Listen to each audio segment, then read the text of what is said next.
దేశవ్యాప్తంగా మరోసారి petrol diesel ధరలు భారీగా పెరిగాయి. లీటర్ పెట్రోల్ పై 2.84 రూపాయలు, డీజిల్ పై 2.86 రూపాయలు పెంచుతూ ఆయిల్ కంపెనీలు నిర్ణయం తీసుకున్నాయి. ఉదయం 6 గంటల నుంచి పెరిగిన ధరలు అమల్లోకి వచ్చేశాయి. గత 10 రోజుల వ్యవధిలోనే 4 సార్లు ఇంధన ధరలు పెరిగాయి. పెరిగిన ధరలతో వాహనదారులు తీవ్ర ఇబ్బందులు పడుతున్నారు. పెరిగిన ధరలతో ప్రస్తుతం హైదరాబాద్ లో పెట్రోల్ 115.62 రూపాయలు ఉండగా డీజిల్ 103.76 రూపాయలుగా ఉంది.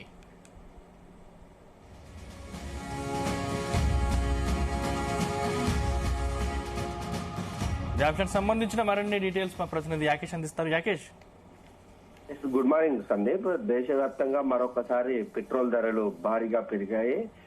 ప్రస్తుతం గత 4 రోజులు అంటే ఇది 4వసారి 2 వారాల వ్యవధిలోనే కూడా 4 సార్లు కూడా పెట్రోల్ ధరలు పెరిగాయి.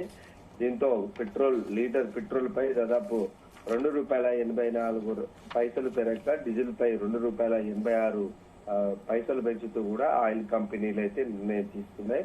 పెరిగిన ధరలు ఈ ఉదయం 6 గంటల నుంచే కూడా అందుబాటులోకి కూడా రానున్నాయి. అయితే దేశవ్యాప్తంగా పెట్రోల్ ధరలు పెరిగిన నేపథ్యంలో వాహనదారులు ఆందోళన వ్యక్తం చేస్తున్నారు. గత కొంతకాలంగా స్తబ్దుగా ఉన్నటువంటి ధరలు అంటే మనం 2023 నుంచి చూసుకుంటే 100 రూపాయలు ఉన్నటువంటి పెట్రోల్ ధర 2.5 సంవత్సరాల పాటు అట్లాగానే ఉంది. ఎక్కడ కూడా ధరలు పెరగని పరిస్థితి. ఇప్పుడు 2 వారాల నుంచి కూడా ధరలు పెరుగుతూ వస్తున్నాయి. ఈ ధరలు ఇక్కడితో ఆగేటువంటి పరిస్థితి అయితే కనిపించట్లేదు. భవిష్యత్తులో కూడా ఇంకా పెరిగే అవకాశం అయితే కనిపిస్తా ఉంది. ప్రస్తుతం లీటర్ పెట్రోల్ ₹115.62 ఉండగా డీజిల్ ₹103.76 ఉంది. దీంతో అటు బంకులోకి వెళ్లాలంటేనే వాహనదారులు ఇబ్బందులు పడుతున్నటువంటి పరిస్థితి ఉంది. గత కొంతకాలంగా అటు పశ్చిమాసియాలో నెలకొంటున్నటువంటి యుద్ధం, దేశంలో చమురు నిల్వలు పూర్తిగా తగ్గిపోయాయి. దీంతో అటు పెట్రోల్ కొరత భారీగా ఏర్పడింది. ఈ నేపథ్యంలోనే ధరలు పెంచుతున్నట్లు కూడా ఆయిల్ కంపెనీలు ప్రకటిస్తూ వస్తున్నాయి. వాస్తవానికి గత యుద్ధం స్టార్ట్ అయినప్పుడే 2 నెలలకు సరిపడేటువంటి ఆయిల్ నిల్వలు ఉన్నాయని కేంద్ర ప్రభుత్వము ప్రకటించింది. అయితే యుద్ధము ముగుస్తుందని భావించినప్పటికీ కూడా 2 దేశాలు ఎక్కడ కూడా పట్టువీడని క్రమంలో పూర్తిగా యుద్ధం అయితే కొనసాగుతుంది. ఈ క్రమంలోనే దానికి సంబంధించి ఆయిల్ మొత్తం పూర్తిగా ఎక్కడికక్కడ నిలిచిపోయింది. దీంతో దేశంలో కొరత, క్రూడ్ ఆయిల్ కొరత, అటు అన్ని రకాల ఇబ్బందులు తలెత్తుతున్నటువంటి పరిస్థితి.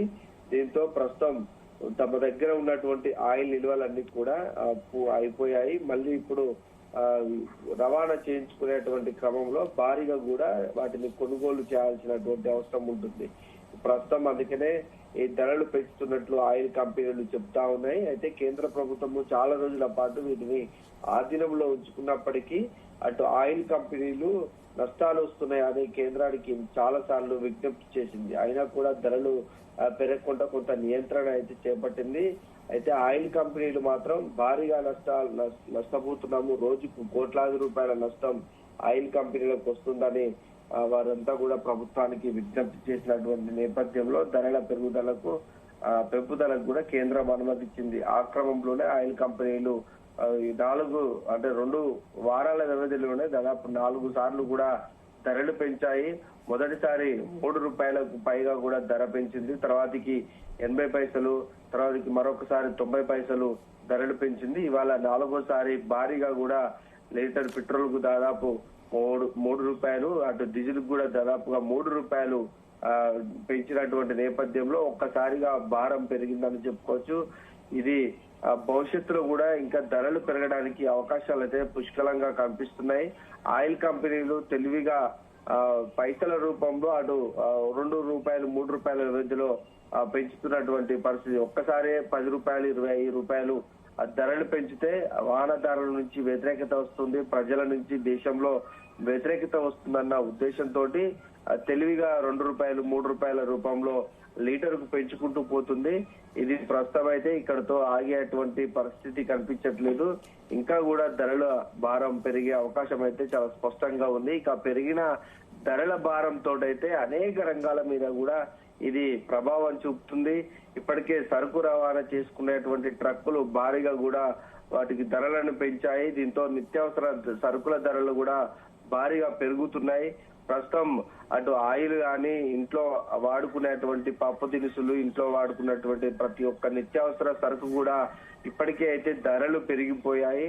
ఇంకా ఈ ధరలు కనుక పెట్రోల్ ధరలు కనుక పెరుగుతూ పోతే మాత్రం వాటి ధరలు కూడా పెరిగే అవకాశం అయితే కనిపిస్తా ఉంది. దీనిని కంట్రోల్ చేయాలంటే భవిష్యత్తులో ఈ ఇంధన పొదుపు మంత్రం ఒకటే అని అటు ప్రభుత్వాలు కూడా సూచిస్తున్నాయి. ఎక్కువగా కూడా ఇంధనం వాడకం చేయొద్దు, పెట్రోల్ డీజిల్ వాడకాన్ని పూర్తిగా తగ్గించుకోవాలని ఇప్పటికే ప్రధానమంత్రి నరేంద్ర మోదీ కూడా పిలిపించినటువంటి క్రమంలో ప్రజలు ఆ దిశగా ఆలోచించాలి.